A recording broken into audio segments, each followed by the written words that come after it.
بندے، یا عبادی الذین اسرفوا علی انفسہم، اے اپنے نفسوں کے ساتھ اسراف کرنے والے، اے بندے جو اپنے جنوں نے اپنے نفس کے ساتھ اسراف کیا ہے، لا تقنطوا من رحمت اللہ، یعنی گناہ کر کے اپنے نفسوں پر ظلم کیا، گناہ کر کے اپنے نفسوں پر اسراف کیا۔ اب اسراف اور گناہ کرنے کے بعد تم پریشان نہ ہو بھائی، اللہ فرماتا، اللہ حوصلہ دے رہا ہے، تم پریشان نہ ہو کیونکہ تم نے گناہ کیا ہے۔ کیوں ہوئی؟ لا تقنطوا من رحمت اللہ، میری رحمت سے تم کبھی مایوس نہ ہونا۔ گناہ کبیرہ میں سے ایک یہ ہے کہ اللہ کی رحمت سے مایوسی گناہ کبیرہ میں سے گناہ ہے۔ اللہ نے فرمایا تم میری رحمت سے مایوس نہ ہو، اس لیے کہ تمہارا گناہ اتنا بڑا نہیں ہے جتنی بڑی میری رحمت ہے۔ کسی انسان کا گناہ اتنا بڑا نہیں ہو سکتا، اگرچہ وہ ریت کے ذروں کے برابر بھی ہو، تو خدا کی رحمت ریت کے ذروں پر بھی محیط ہے، ریت کے ذروں کو بھی احاطے میں لی ہوئی ہے۔ لہذا میری رحمت تمہارے گناہ سے بڑی، لا تقنطوا من رحمت اللہ ان اللہ، یہ جملہ بڑا پیارا ہے، آخری والا جملہ بڑا پیارا ہے، ان اللہ لا یغفر الذنوب جمیعا، یقیناً بتحقیق ان اللہ یغفر الذنوب، اللہ تمہارے گناہوں کو معاف کرے گا، ان اللہ یغفر الذنوب، تمہارے گناہوں کو اللہ معاف کرے گا، جمیعا یعنی سب کے سب کو، تمہارے اللہ سارے گناہوں کو معاف کر دے گا۔ یہ اللہ کی کتنی بڑی نعمت ہے۔ توبہ کا دروازہ کھلا ہے، گناہ کرنے کے بعد گناہ نہ کرنے کا عہد کر کے انسان توبہ کرے، خالص توبہ، تو اس کا وہ گناہ معاف ہو جاتا ہے۔ اللہ کی اسی ایک نعمت پر اگر انسان قیامت تک پوری زندگی سجدے میں بھی رہے تو اس نعمت کا شکر ادا نہیں کر سکتا ہے۔ بعض اوقات اتنے بڑے گناہ انسان سے سرزد ہو جاتے ہیں کہ انسان کی دنیا آخرت دونوں ختم ہو جاتی ہے۔ اگر اللہ توبہ کا دروازہ کھلا نہ رکھتا تو دنیا آخرت دونوں خسرت دنیا والآخرہ ہو جاتا، مگر اللہ کا انعام یہ ہے کہ تم نے گناہ بڑا کیا تھا، اتنا بڑا گناہ تھا کہ جہنم میں جانے کے مستحق بن چکے تھے، مگر تیرے تو توبہ کا دروازہ کھلا ہے، تم نے استغفار کیا، توبہ کیا، میں نے تیرے گناہ معاف کر دیا۔ یغفر الذنوب جمیعا، ایک گناہ نہیں، دو گناہ نہیں، چار گناہ نہیں، آج تک تم نے جتنے گناہ کیے تھے، اب تم نے اسلام کے لیے اپنے سینے کو کھول دیا ہے، اپنا سینہ اسلام کے لیے کھول دیا، اللہ کی طرف تم متوجہ ہوئے، میں نے تیرے سارے گناہ کو معاف کر دیا۔ یہ اللہ کی بڑی نعمت ہے۔ اور اس کے ساتھ ساتھ ہدایت کا انتظام بھی، شیطان زندہ ہے تو اللہ نے انبیاء کا سلسلہ جاری کیا، انبیاء کا سلسلہ ختم ہوا، امامت کا سلسلہ جاری کیا، اور آج تک پردے غیب میں الہی ایک نمائندہ موجود ہے جو مسلسل ہدایت کر رہا ہے۔ ہدایت کا انتظام بھی قیامت ہے، جب تک شیطان ہے ہدایت کا انتظام ہے، تو اللہ نے ہمارے ساتھ بھی بڑا انصاف کیا ہے، ہمارے ساتھ بھی اللہ نے بڑا عدل کیا ہے۔ اور پھر شیطان متوجہ ہوتا ہے یہاں تک آنے کے بعد، پروردگار تیرے کچھ قاصد ہیں دین کے، تیرے دین کو پھیلانے والے، تیرے دین کے کچھ نمائندے ہیں، میرا نمائندہ کون ہوگا؟ اللہ نے فرمایا تیرے نمائندے نجومی ہوں گے، تیرے نمائندے جادوگر ہوں گے، تیرے نمائندے فال نکالنے والے ہوں گے جو لوگوں کو غیب کی خبریں دے کر گمراہ کرتے ہیں، یہ تیرے نمائندے ہوں گے۔ اب بات واضح ہو گئی، ایک اللہ کا نمائندہ ہے، اس کی بات مانو تو نجات مل جائے گی۔ شیطان کا نمائندہ نجومی ہے، شیطان کا نمائندہ جادوگر ہے، شیطان کا نمائندہ فال نکالنے والا ہے، ان کی پیروی کریں گے تو یقیناً گمراہی تباہی ہے۔ شیطان کہتے ہیں پروردگار تیرا کلام قرآن مجید ہے، تیرا کلام صحف انبیاء ہے، انبیاء پر آنے اترنے والی کتابیں ہیں، میرا کلام کیا ہے؟ تو فرمایا کہ میرا کلام، وہ جو تو نے بتایا تیرا کلام جھوٹ ہے، یعنی جھوٹ شیطان کا کلام ہے۔ تمام برائیوں کو ایک کمرے میں بند کر دیا جائے، اس گناہوں کو کھولنے والی جو چابی ہے اس چابی کا نام ہے جھوٹ۔ جھوٹ بولنے والا انسان کسی گناہ سے وہ بچ نہیں سکتا، وہ ہمیشہ بڑے سے بڑا گناہ بھی کر سکتا ہے جھوٹ کے سہارے سے کہ میں کر کے انکار کروں گا، یہ کہہ کر تاکہ تیرا کلام جھوٹ ہے، تاکہ پروردگار میری کتاب کون سی ہے؟ یہ شیطان اللہ سے کہتا ہے میری کتاب کون سی ہے؟ کہا کہ تیری کتاب گانا اور اشعار نازیبا، اشعار اور گانا وغیرہ تیرا تیری کتاب ہے۔ کہا کہ پروردگار تیرا گھر تو مسجد ہے، میرا گھر کون سا ہے؟ فرمایا کہ تیرا گھر بازار ہے، یعنی بازار کو حدیث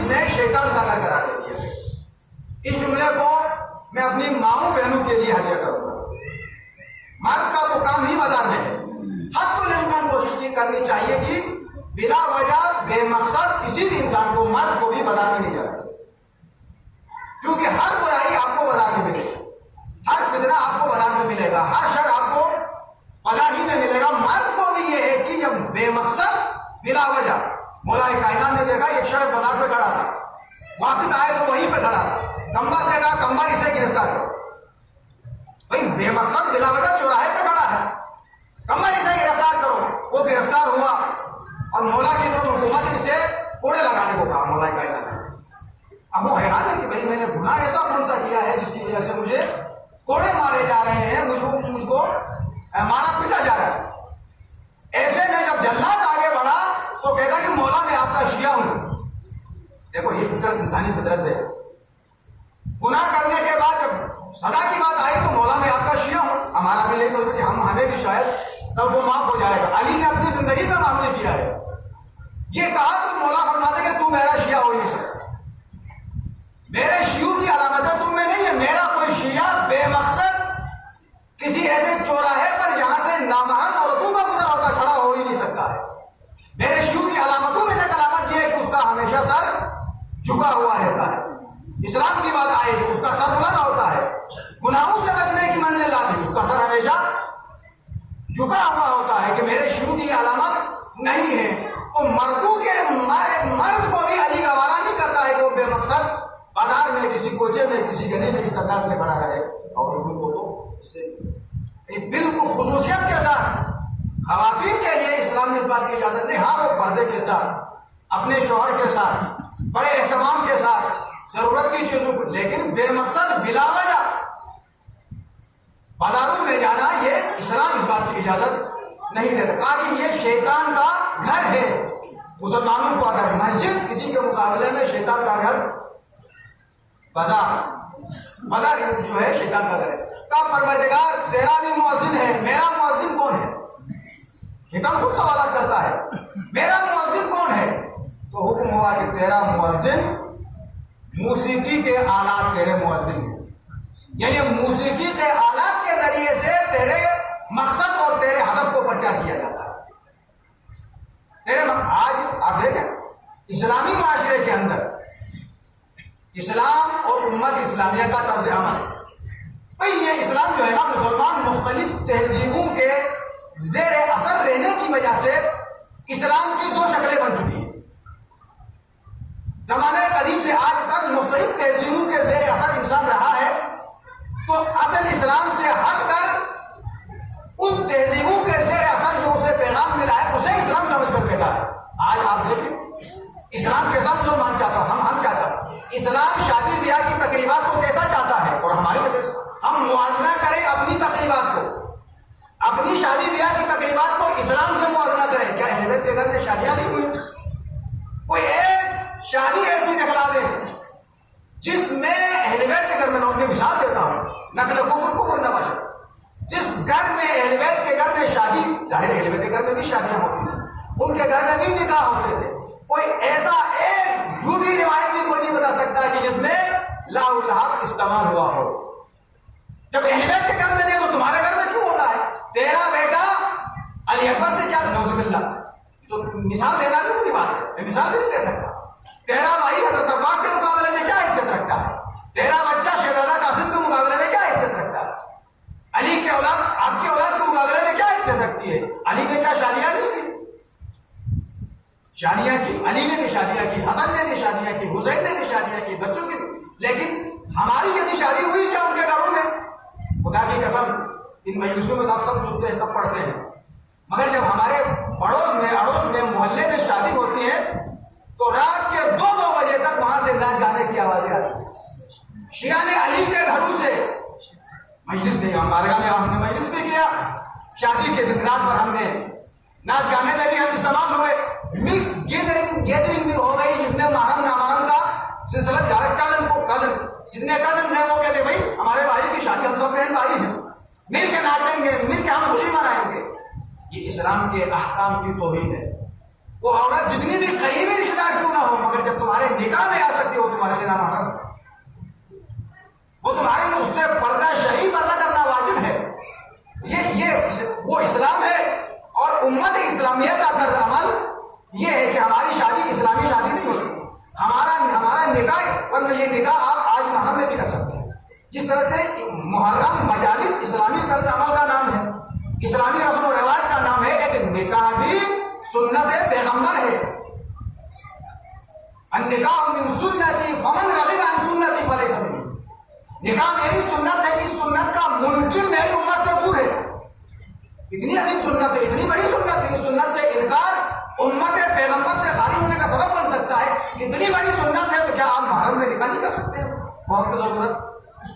ٹھیک ہے, ہمارا دل نہیں مانتا ہے, ہاں ہماری فطرت اجازت نہیں دیتی ہے, ہماری محبت اور ہماری محبت اجازت نہیں دیتی ہے, اور ایک بات کرنا نہیں چاہیے. مگر ضرورت کے وقت شہید آغا نے سب محرم کو نکاح کیا یا نہیں کیا؟ جو بزرگ ہے انہیں معلوم ہے. ہوا. اگر ہم جیسے عام کوئی عالم کرتا تو سب اس کی جان کو آ جاتے, لیکن وہ شخصیت تھی, سب اس کی بات مانتے تھے, مگر اسے کچھ کوئی نہیں نہ کہہ سکے. اس نے جو کیا یقیناً سمجھ کے کیا ہوگا, صحیح کیا ہوگا, واحد صحیح کیا تھا. لیکن ہم محرم میں نکاح اس لیے نہیں کر سکتے ہیں, ہم سفر میں نکاح اس لیے نہیں کر سکتے کہ ہمارا نکاح اس وقت تک نہیں ہو سکتا ہے جب تک کہ 2 راتیں ہم صبح نہ کریں نہ جمعوں کی محفل میں. لہٰذا ہماری مجبوری ہے محرم میں نکاح کرنا. رکاوٹ یہ ہے, اور کوئی رکاوٹ نہیں ہے محرم میں نکاح کرنے میں. سفر میں نکاح کرنے میں علماء کی موجودگی یہاں, نکاح کرنے میں دوسری کوئی رکاوٹ نہیں ہے. ہمارے لیے بڑی رکاوٹ یہی ہے کہ ہم نکاح کر ہی نہیں سکتے. ماں کہتی ہے کیسی شادی ہوئی کہ میں اپنے بچے میں تھوڑا سا کھڑی ہو کے اپنے جسم کا تماشا نہ دکھاؤں لوگوں کو. اس وقت تک میری ہم نے خود سنا زبان ہو ہی نہیں سکتی ہے کہ ہم ایسی شادی کریں جس میں ہم کو اس طرح کی لاؤ اپنی محفل برپا نہ کریں. اس وقت ہم شادی, یہ شادی ہی نہیں ہوتی ہے. یہ اسلام وہ حقیقی اسلام جو پیغمبر لے کر آیا, اور ہمارا طرز عمل اسلام کے حوالے سے شادی اسلامی ہے, ہم اس کو غیر اسلامی بنا دیا ہے. نکاح اسلامی ہے, ہم نے اس کو غیر اسلامی بنا دیا. ایک سلوات پڑھیں گے محمد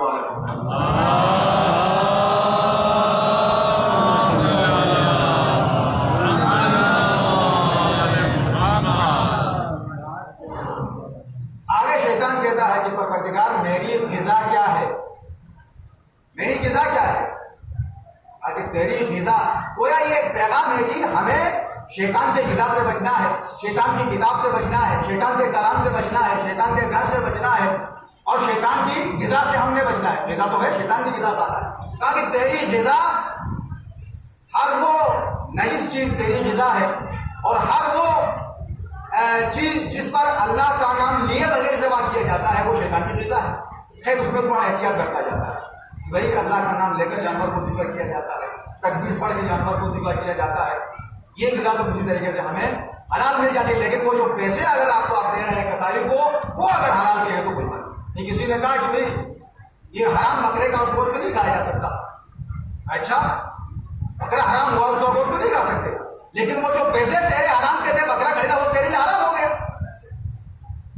وہ بکرا جو خود بخود مر گیا وہ تو حرام ہے, اس سے تو آپ اختلاف کریں گے. لیکن وہ جو چوری کے پیسے, سود کے پیسے, رشوت کے پیسے, اس سے بکرا خریدا, بڑے تکبیر پڑھ کے اللہ اکبر رک کر کے بڑے اہتمام کے ساتھ ذبح کر لیا, پکا کے لایا, وہ حرام ہو گیا. ایک پولیس والا ہمیشہ مرغی والے سے مرغی اٹھاتا تھا. یہ ہوتا ہے پولیس والوں سے معذرت, سب ایسے نہیں کہ سب پولیس, بڑے مجاہد بھی ہیں پولیس میں, ہم نے دیکھا ہے بڑے مجاہد ہیں, بڑا اللہ والے بھی ہیں, مگر وہ سب برابر نہیں ہے. ہم میں سب برابر نہیں ہے. میں جو لباس پہن کے بیٹھا ہوں نا, ہم بھی برابر نہیں ہیں. میں اپنی بات کروں, اب آپ کو اطمینان ہو گیا ہوگا, سب برابر نہیں ہوتے. اچھا, مرغی روزانہ لیتا تھا وہ بیچارہ بھائی, 2 مرغی 3 مرغی روزانہ لیتا, اس کے لیے تو نقصان تو ہوتا تھا. گاڑی کو پکڑ لیا, بھائی دے دو مرغی, نہیں تو تمہارا چالان کرو.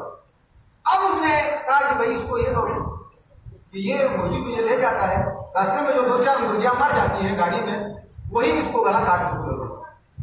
اب اس نے ایسا شروع کیا کہ مری ہوئی مردہ مرغی کا گلا کاٹ دیا, پولیس والے کو وہ مرغی دینا شروع کر دیا. پولیس والوں سے معذرت, ٹھیک ہے یہ کچھ بات سمجھانا چاہتا ہوں کہ آپ کی برائی نعوذ باللہ میں نہیں کرنا چاہتا, خدا آپ کی توفیقات میں اضافہ فرمائے. آپ جیسے ابھی ہمارے باہر جو پولیس حضرات تشریف فرمائے, یہ عبادت میں ہے, سب برابر نہیں. میں نے اپنی مثال دیا ہے, ہم بھی برابر نہیں ہیں. ہمارا بھی ایک بہت بڑا گروہ ہے علماء کا. علماء کی 2 قسمیں ہیں, علماء سو اور علماء نیک. پتنی اس کا آگے نہیں جاتا. اچھا, تو وہ حرام مرغی دیا, پوری دنوں کے بعد اسے پتا چلا کہ یہ بدبخت تو مجھے حرام مرغی دلا. اچھا, اب میں اس کی علاج کرتا ہوں. ایک دن پکڑ لیا، اچھا تو بدبخت انسان، وہ نجس اور حرام مرغی تو مجھے کھلا رہا تھا، اتنے دن تو نہ جانے کتنے دن سے تو نے مجھے حرام مرغی کھلایا۔ وہ مسکرا کے کہتا ہے بدبخت انسان، وہ جو پہلے جو تو کھاتا تھا وہ تمہیں کون سی حالات ہے؟ جو بات یہ کہ تو تکبیر پڑھ کے گالا کاٹتا تھا وہ کیا تمہاری حالات تھی؟ تمہارے لیے تو اس مرغی اور اس مرغی میں کوئی فرق، واقعی ایسا ہے، واقعی ایسا ہے، یہ مذاق نہیں ہے، یہ لطیفہ نہیں ہے، حقیقت میں ایسا ہے۔ ہر وہ رزق جس کو خریدا جاتا ہے حلال کے ذریعے سے تو وہ حلال ہے، وہ رزق جو خریدا جاتا ہے حرام سے تو وہ تو آپ جس کا بھی اس کو پاک و پاکیزہ کریں، تبرک بنا کر بھی دے دیں گے تو وہ حرام ہے۔ صلوات پڑھیں محمد وعلیہ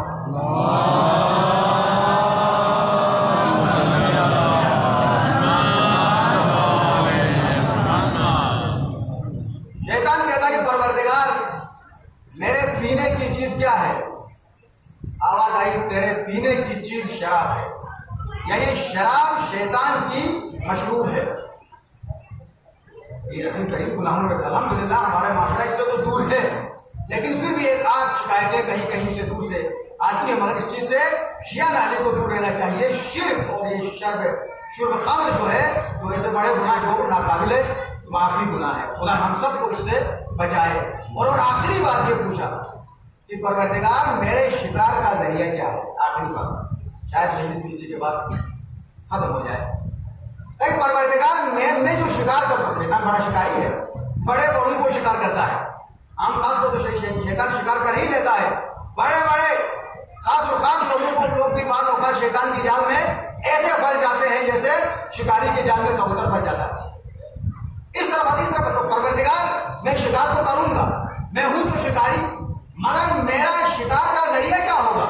میں کس طریقے سے شکار کروں گا؟ میرا آلہ اور اسلحہ کیا ہوگا؟ تو آواز آئی تیرے شکار کا ذریعہ عورتیں ہوں گی۔ اب یہاں بھی معاون بہنوں سے خواتین سے معذرت، آپ سے زیادہ دگنی تگنی ہے خواتین۔ ہر خاتون غلط نہیں ہوتی، ہر خاتون شیطان کی شکار کا ذریعہ نہیں ہے۔ ایسی بھی خواتین جن کی مثالیں تاریخ میں ملتی ہیں، امیر معاویہ جیسے انسانوں کو لاجواب کر دینے والی خواتین بھی موجود ہیں تاریخ اسلام کے اندر، جس کے سامنے کوئی انسان ٹک نہیں سکتا تھا۔ اپنا مطالبہ منوا کر جنگ صفین میں آ کر علی کے لشکر کو جوش دلانے والی خواتین بھی تاریخ اسلام میں موجود ہیں۔ علی کا لشکر جب پستا ہو رہا تھا ایک منزل پر آ کر ایک خاتون خیمے سے باہر آتی ہے، اے امام حق کے ساتھ آنے والے تمہیں شرم نہیں آتی ہے؟ تم ایک امام حق کے ساتھ جہاد کے لیے آئے ہو، وہ امام باطل کے ساتھ آئے ہیں، تم حق کے حق پر ہوتے ہوئے باطل کے مقابلے میں پستا ہو رہے ہو، تمہیں شرم آنی چاہیے۔ ایک خاتون خیمے سے باہر آئی، اس خاتون نے وہ حوصلہ دیا کہ وہ باغی ہوئی فوجیں، پسپا فوجیں، حوصلہ شکن فوجیں ایک مرتبہ خاتون کی اس تقریر سے پلٹ کر واپس آ گئی اور ایسا زوردار حملہ کیا حاکم شام کے لشکر کے اوپر کہ انہیں منہ کی کھانی پڑی اور ان کو بہت زیادہ پیچھے دھکیل دیا۔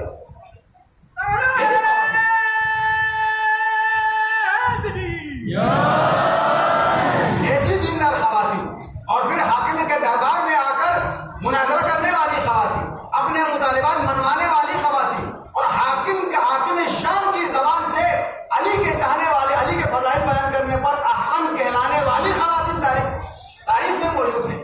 بڑے واقعات ہیں کہ پوری مجالس ان واقعات پر ہو سکتے ہیں کہ خاتون کے تذکرے کے اوپر ایسی خواتین، اور پھر ایسی خواتین جب کل وہ جنت میں داخل ہو جائیں گی تو جنت کی حوریں حیران ہو جائیں گی۔ جنت کی جو روشنیاں ہیں ان روشنیوں میں اور اضافہ ہو جائے گا۔ ان روشنیوں میں 5-6 ہزار واٹ کا ایک بلب آپ روشن کریں گے تو روشنی کچھ زیادہ ہو جائے گی۔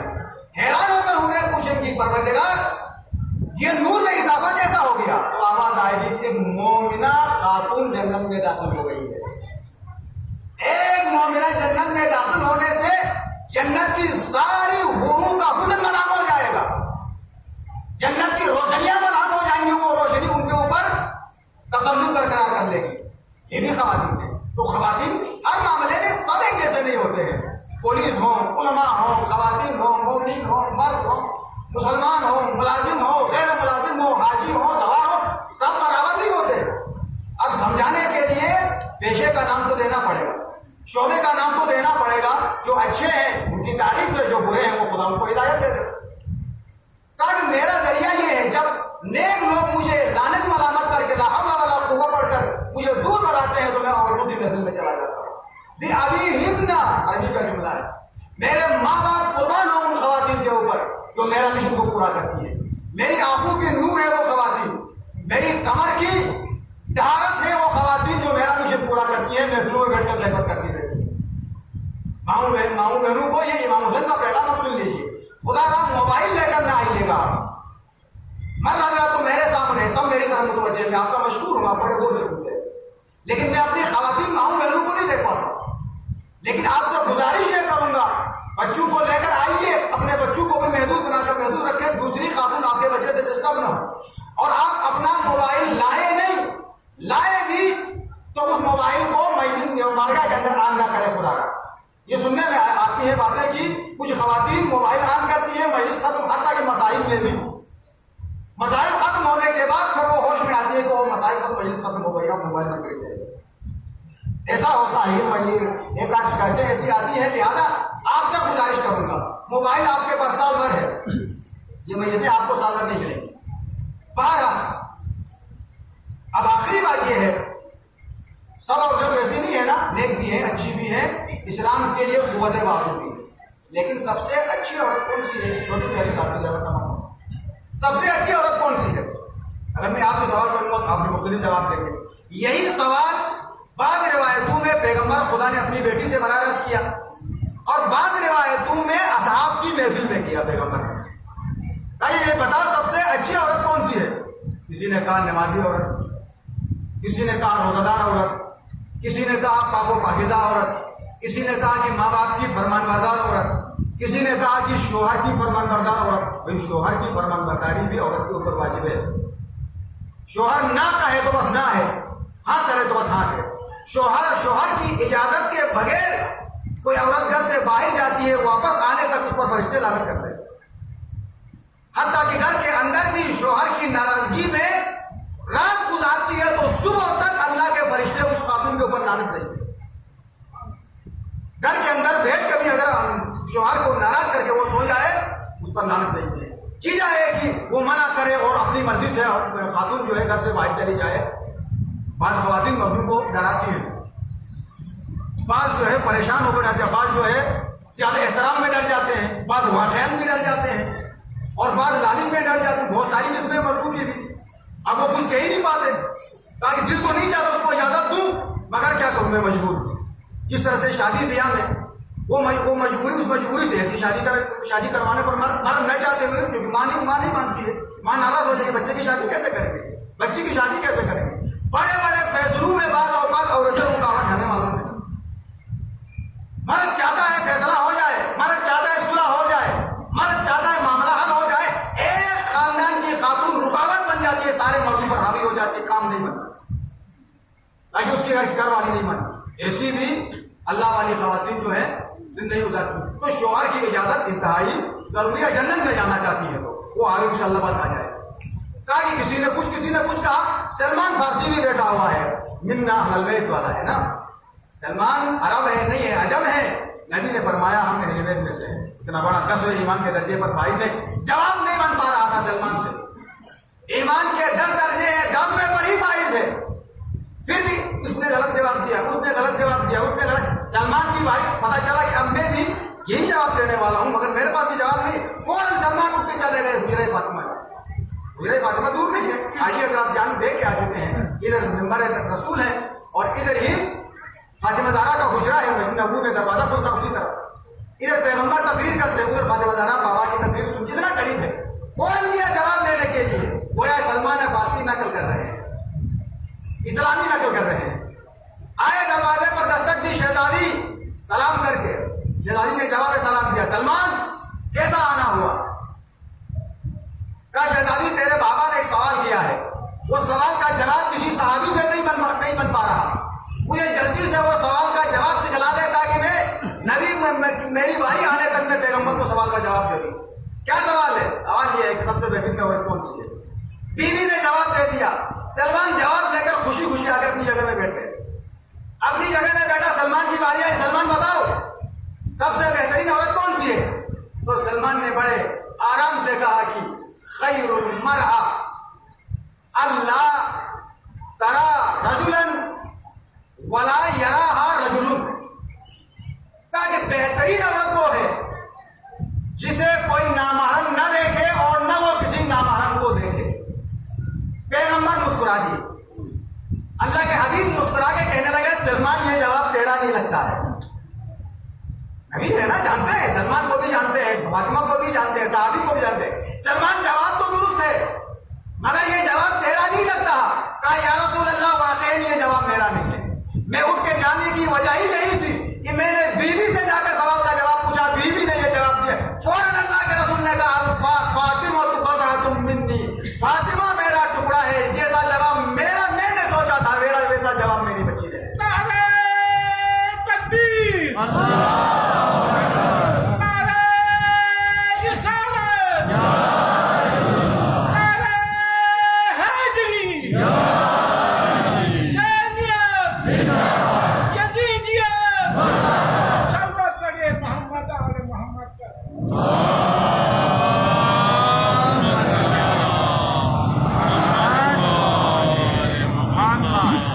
ساری مسلمان خواتین فاطمہ کی کنیزیں ہیں، اگر چاہتی ہو کہ فاطمہ کی کنیزی میں جنت میں رہنا چاہتی ہو تو اس بیوی کی سیرت کو نہ چھوڑو۔ یہ بیوی تمہارے لیے مشعل راہ ہے، تمہارے لیے ہدایت کا عملی نمونہ ہے۔ اس بیوی کی مختصر سی عمر میں بڑے بڑے درس دیے، جزء رسالت ہیں، اس کی سیرت کو نہ چھوڑو، دنیا و آخرت دونوں میں کامیابی ہے۔ مگر یہ وہ خاندان ہے، یہ بیوی اتنی عظیم ہے کہ اس کے بچے بچے کا خون اسلام کے لیے بہا۔ یہ بیوی صرف خود بذات خود محسنہ اسلام نہیں ہے، بلکہ اس بیوی کے بچے بچے کا خون اسلام کی آبیاری کے لیے استعمال ہوا ہے، آج بھی ہو رہا ہے، یہ خاندان آج بھی کٹ رہا ہے۔ کل ذکر ہوا تھا نا مسلم کا، ظاہر مسلم کا ذکر ہوگا تو اس کے بچوں کی بھی قربانی ہے۔ 2 بچے تھے مسلم کے، کل یہی تو کہا تھا کوشے کی چھت پہ بیٹھ کر جب سامنے لوگ خریداری کر رہے تھے عید کی تو چیخ کے کہا تھا شہید ہونے سے پہلے اے کوفہ والوں، کچھ دنوں کے بعد میرے 2 بچے گرفتار ہو کر تیرے شہر میں آنے والے ہیں، ان بچوں کو یہ نہ کہنا کہ تیرا بابا مار، ان بچوں کو یہ نہ کہنا۔ یہ مسلم کی آخری بات تھی۔ بچے در بدر ہیں کوفہ کے گلیوں میں، بڑی تفصیلات ہیں ان بچوں کے بارے میں کتابوں کے اندر، تاریخ میں بڑی تفصیلات ہیں۔ آیا یہ مسلم کے ساتھ آئے تھے، آیا یہ کربلا میں قافلے حسینی کے ساتھ تھے، شام غریبہ میں بچھڑ گئے تھے، کیا یہ گرفتار شام کے زندان میں تھے؟ بڑی مختلف اختلافی روایات بھی ہیں، بڑی تفصیلات بھی ہیں تاریخ کے اندر۔ بہرحال ان سب کی طرف جانے کا وقت بھی نہیں ہے، آپ کا مطالعہ ہے، آپ سنتے ہوئے آئے ہیں۔ بچے زندان سے رہا ہو گئے تھے، کہیں بیٹھے ہوئے تھے، ایک کنیز نے دیکھا 2 چھوٹے چھوٹے بچے ہیں جن کے چہرے مرجھائے ہوئے ہیں، آنکھوں پہ آنسو ہیں، سر پہ مٹی ہے۔ حیران ہوئی، ترس آیا، پوچھا، اپنا حال بتا دیا، ہمارا بابا مارا گیا ہے، یہ شہر ہمارے خون کا کیا ہے۔ اس نے اپنے گھر میں کہا کہ آؤ میری کنیز، میری جو مالکہ ہے وہ محب اہل بیت ہے، تمہیں گھر میں لے جاؤ۔ دیکھیں اللہ کا کرنا کہ کیا اتفاقات ہوتے ہیں، کیسے کیسے اتفاقات ہوتے ہیں۔ اسی کے گھر تک آ گئے بچے جس گھر کا مالک انہی بچوں کی تلاش میں تھا، کیونکہ اس کی زوجہ مومنہ تھی۔ اگر خاتون مومن ہو، اپنا ایمان بچا کے رکھے تو حارث جیسے ملعون کے گھر میں رہ کر بھی محب اہل بیت رہ سکتی ہے۔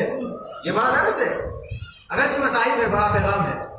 فرعون کے گھر میں بیٹھ کر بھی موسیٰ کو پال سکتی ہے، یزید کے گھر میں رہ کر بھی محبت اہل بیت بچوں تک منتقل کر سکتی ہے۔ یہ خواتین کا کردار ہے، یہ خواتین کا کردار ہے، یہ تاریخ ہے ہم اور آپ کے سامنے ہے۔ لیکن نبی کے گھر میں بیٹھ کر بھی نبی کی مخالف بن سکتی ہے، کردار کی بات ہے۔ اب بچوں کو گھر میں لایا، سارا تعارف ہوا، وہ مومنہ گریا کرتے ہوئے بچوں کو گھر میں رکھا، بچوں کے سامنے کھانا رکھا تھا کہ ہم کھانا نہیں کھائیں، ہم دن بھر کے تھکے ہوئے، ہم سے کھانا نہیں کھایا جائے گا، ہم آرام کرنا چاہتے ہیں۔ کمرے میں سلا دیا۔ رات کے ایک پہر میں وہ حارث ملعون گھر میں آیا، اسے بھی کھانے کی فرمائش، اس نے بھی کہا کہ بڑا تھکا ہوا، میں کھانا نہیں کھاؤں، میں انعام کی لاری میں بچوں کو ڈھونڈ رہا تھا، سو گیا. ایک وقت ایسا آیا کہ بچے رونے لگے, بچوں کی سسکیوں کی آواز آئی. بڑا بھائی جاگا, چھوٹا بھائی جاگا, ایک دوسرے کو خواب سنایا. کہا بھائی میں نے خواب دیکھا ہے. بابا خواب میں آئے تھے اور کہہ رہے تھے کہ تیری مصیبت کا وقت ختم ہو گیا. دوسرے بھائی نے کہا بھیا یہی خواب تو میں نے بھی دیکھا تھا. ایک دوسرے کو خواب سنا کر بابا کو یاد کر کے رونے لگے. جب بچوں کی سسکیوں کی آواز اس ملعون کے کانوں میں آئی, چونک کے کھڑا ہو گیا. کہا یہ بچوں کے رونے کی آواز کہاں سے آ رہی ہے؟ مومنہ کہتی ہے یہ بچے پڑوس کے بچے رو رہے ہوں گے, تمہارا خیال ہے. اسے تسلی نہیں تھی. حجرے میں گیا, دیکھا کہ دو ننھے ننھے بچے ہیں, ایک دوسرے کے گلے میں باہیں ڈال کر رو رہے ہیں. کہا کہ تم کون ہو؟ کہنے لگے اگر امان ہو تو بتائیں گے. کہا امان ہے, وعدہ ہے, بتاؤ تم کون ہو؟ کہا ہم مسلم کے یتیم ہیں, کوفے کی گلیوں میں در بدر ہو رہے تھے, تیرے گھر کا راستہ مل گیا ہے, بس اتنا سننا تھا. یہ ملعون کہتا ہے کہ جن کی تلاش میں دن بدن پھر رہا تھا, تم میرے ہی گھر میں ہو. رسی لائی, دونوں بچوں کے شانوں کو رسیوں سے باندھا اور گھر کے ستون کے ساتھ باندھ کے رکھ دیا. خود جا کے لیٹ گیا. صبح اٹھا, بچوں کی رسیاں کھولی, چھوٹے چھوٹے شانوں پر رسیوں کے تیل کے نشان بالوں سے پکڑ کر کھیلتے ہوئے لے گیا. مومنہ سامنے آ گئی. اے ظالم, یہ دشمن نہیں ہے, یہ آل محمد کے بچے ہیں, یہ قتل مت کرنا. اس غصے میں آ کر اس ملعون نے اس مومنہ کا کام بھی تمام کر دیا. بچوں کو فرات کے کنارے لے گیا. کنارے میں لے جانے کے بعد قتل کرنا چاہتا تھا. بچوں نے کہا اے شیخ ہمیں فروخت کر دو, ہمیں غلام بن کر فروخت کر دو, ہم ایسی جنس ہے کہ تمہیں بڑی انعام میں بڑے پیسے مل جائیں گے. کہا کہ مجھے تیرے ان پیسوں کی ضرورت نہیں ہے. کہا کہ اگر ایسا نہیں ہو سکتا ہے تو ہمیں مدینہ لے جا کر چھوڑ دو, ہم اپنی اماں سے تمہیں خطیر رقم دلوا دیں گے. کہا مجھے ابن زیاد سے نام لینا ہے. کہا اچھا ایسا کرو کہ ہمیں ابن زیاد کے پاس زندہ لے کر جاؤ. کہا نہیں, ابن زیاد نے تمہارا سر مانگا ہے. کہا کہ بس ایسا کہو کہ ہمیں تم نے ہماری کوئی بات نہیں مانی ہے, تو یہ کہو کہ ہم 2 رکعت نماز پڑھنا چاہتے ہیں, مہلت دے دو. کہا کہ تیری نماز کا کوئی فائدہ نہیں ہے. کہا ہم نماز فائدہ یا ڈر سے نہیں پڑھتے, ہم خاندان رسالت کا آئین ہے کہ مرنے سے پہلے سجدہ پروردگار کے سر رکھے. یہ ملعون کہتا ہے کہ میں تیرے خاندان کے آئین کو نہیں مانتا, اللہ میں تیرے خاندانی آئین کو نہیں مانتا. کہا اے ظالم, تم نے ہماری ہر بات کو نہیں مانی, لیکن ایک بات کو مان. وہ بات یہ ہے کہ بڑا بھائی کہتا ہے میں دیکھ نہیں سکوں گا اپنے بھائی کا کٹا ہوا سر, پہلے میری گردن کاٹ دو. بس اتنا کہنا تھا. چھوٹے بھائی نے کہا اے ملعون, اے ظالم, میں اپنے بڑے بھائی کا خون دیتے ہوئے نہیں دے سکتا, پہلے میرے گلے کو کاٹ دو. اس ظالم نے پہلے بڑے بھائی کا گلا کاٹا, اس کے بعد دوسرے بھائی کا گلا کاٹا. دونوں شہزادوں کو ناشو فرات کے کنارے میں ڈال دیا. روایت کہتی ہے جب تک دوسرا بھائی نہیں آیا لاشا فرات کے پانی میں تیرتا رہا. جب دوسرا بھائی آیا گلے میں مار.